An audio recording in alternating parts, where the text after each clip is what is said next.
సన్నిధీశా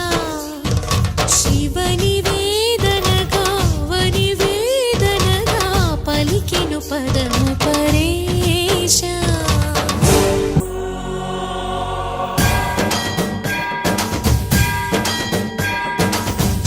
సావర గంగాచిత శిరముల మండిత కర పురహర అంతశుభంకర భవనా శంకర స్వరహర దక్షాధ్వరహర